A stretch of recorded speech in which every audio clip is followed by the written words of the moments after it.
Assalamualaikum warahmatullahi wabarakatuh. Ketemu lagi sama aku di video kali ini. Nah, jadi dalam video kali ini aku akan membahas metode pembelajaran, yaitu relasi dan fungsi. Seperti yang teman-teman ketahui, bahwa relasi dan fungsi ini tidak hanya dapat kita temui pada saat kita SMP, SMA maupun di perkuliahan, tetapi dapat kita jumpai di mana saja. Nah, apalagi teman-teman jika mengikuti tes CPNS, di situ banyak sekali contoh soal yang mengenai relasi dan fungsi. Nah, kebetulan di sini saya akan membahas contoh-contoh soalnya juga, dan sudah saya siapkan, sudah saya sajikan PowerPoint dari relasi dan fungsi. Sebelum kita memasuki contoh soalnya, pasti setiap orang akan mengetahui dulu apa itu konsep dasar dan juga tujuan pembelajaran dari materi tersebut. Nah, di sini sudah saya gambarkan, yaitu tujuan pembelajarannya. Tujuan pembelajarannya yang pertama, menjelaskan dengan kata-kata dan menyatakan masalah sehari-hari yang berkaitan dengan relasi dan fungsi.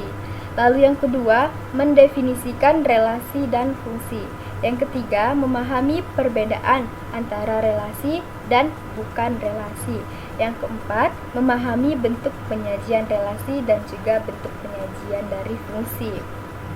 Setelah kita mengetahui tujuan pembelajarannya, kita akan mengetahui definisinya. Apa itu relasi dan apa itu fungsi? Nah, relasi dapat diartikan dengan hubungan. Hubungan di sini maksudnya adalah antara daerah asal, daerah domain ke daerah lawan, yaitu kodomain.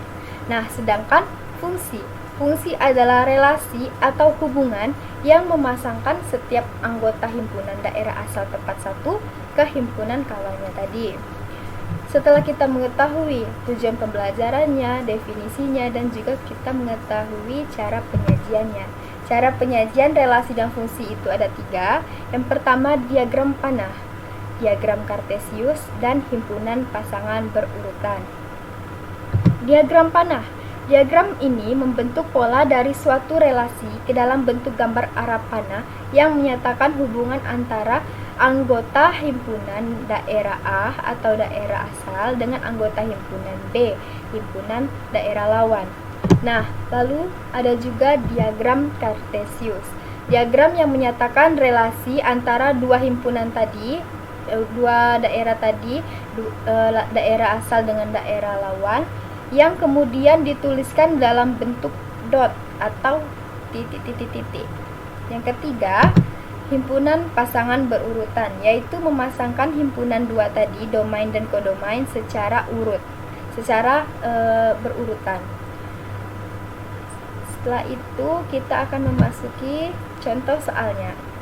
Nah, contoh soalnya di sini sangat mudah sekali, saya ambil dari dalam kehidupan sehari-hari. Yang pertama yaitu Pak Idris mempunyai 3 orang anak yang bernama Faisal, Alu, dan Rizky. Pak Sugandar mempunyai 2 orang anak bernama Sunaida dan Farman. Dan Pak Adhim mempunyai seorang anak yang bernama Wafi. Nah, nyatakan dalam relasi ayah dari. Relasinya adalah ayah dari himpunan ayah ke anak dengan diagram panah. Nah, diagram panah ini adalah diagram yang paling mudah sekali dapat kita pahami. Contoh penyelesaiannya, kita bikin dulu relasinya ayah dari. Nah, setelah itu kita bikin daerah asal. Daerah asalnya tadi ayah. Nama ayahnya ada Pak Idris, Pak Sugandar, dan juga ada Pak Adhim. Dan daerah lawan atau kodomain ada anak. Anaknya tadi ada Faisal, Alu, Rizky, Sunaida, Firman, dan juga Wafi. Nah, mudah sekali. Setelah seperti ini, tinggal kita hubungkan saja. Pak Idris tadi mempunyai 3 orang anak, yaitu Faisal, Alu, dan Rizky. Nah, jadi Pak Idris adalah ayah dari Faisal. Pak Idris adalah ayah dari Alu. Pak Idris adalah ayah dari Rizky. Setelah itu Pak Sugandar. Pak Sugandar adalah ayah dari Sunaida. Pak Sugandar adalah ayah dari Farman. Dan yang terakhir ada Pak Adhim. Pak Adhim adalah ayah dari Wafi. Nah, udah cuma itu aja. Mudah kan? Gampang buat teman-teman pahami, dan juga teman-teman bisa lihat dari tanda panahnya. Itu sangat mudah sekali untuk dipahami. Nah, lalu ada contoh soal yang kedua. Diketahui P, yaitu Surabaya, Semarang, Bandung, dan Denpasar. Dan Q itu ada Jatim, Jateng, Jabar, dan juga Bali. Nah, nyatakan relasi P ke Q dalam himpunan ibu kota provinsi dengan menggunakan diagram panah dan juga diagram kartesius. Sudah saya contohkan sebelumnya, yaitu sangat mudah sekali menggunakan diagram panah, tinggal kita hubungkan saja. Hubungkan, Surabaya ini adalah ibu kota provinsi Jawa Timur, Semarang ibu kota provinsi Jawa Tengah, Bandung ibu kota provinsi Jawa Barat, dan Denpasar adalah ibu kota provinsi Bali. Nah, untuk diagram panahnya saya harap teman-teman bisa pahami dengan mudah. Lalu saya akan membahas juga diagram kartesiusnya. Diagram kartesiusnya ini kita bikin dulu ya teman-teman. Kita bikin sumbu Y dan sumbu X seperti pada gambar. Di sumbu Y ini ada Jatim, ada Jateng, Jabar, dan juga Bali. Di sumbu X ada Surabaya, Semarang, Bandung, dan Denpasar.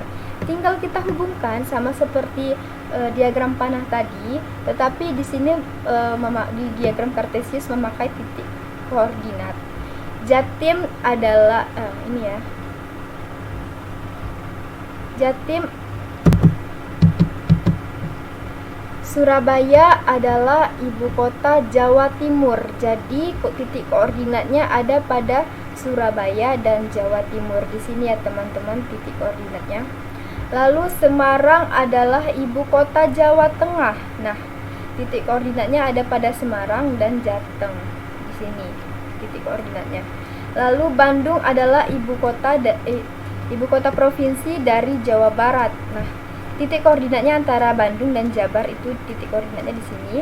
Dan Denpasar merupakan ibu kota provinsi dari Bali. Nah, titik koordinatnya di sini. Nah, gampang kan teman-teman untuk dipahami. Dan juga tadi ada himpunan pasangan berurutan. Bisa kita buat himpunan berurutannya. Untuk pasangan berurutan saya ambil pada contoh soal yang ini. Nah, contoh soalnya kan diketahui P sama dengan Surabaya, Semarang, Bandung, dan Denpasar, dan Q Jatim, Jateng, Jabar, dan Bali. Nah, contoh pasangan berurutannya yaitu Surabaya, Jatim, Semarang, Jateng, Bandung, Jabar, dan Denpasar, Bali. Cuma seperti itu kalau untuk pasangan berurutan. Mungkin itu saja yang dapat saya sampaikan pada video kali ini mengenai metode pembelajaran dari relasi dan fungsi. Terima kasih untuk teman-teman yang sudah meluangkan waktu untuk menonton video ini. Dan juga jangan lupa untuk di like, komen, dan subscribe video aku yang kali ini. Mungkin saya akhiri dengan Assalamualaikum warahmatullahi wabarakatuh.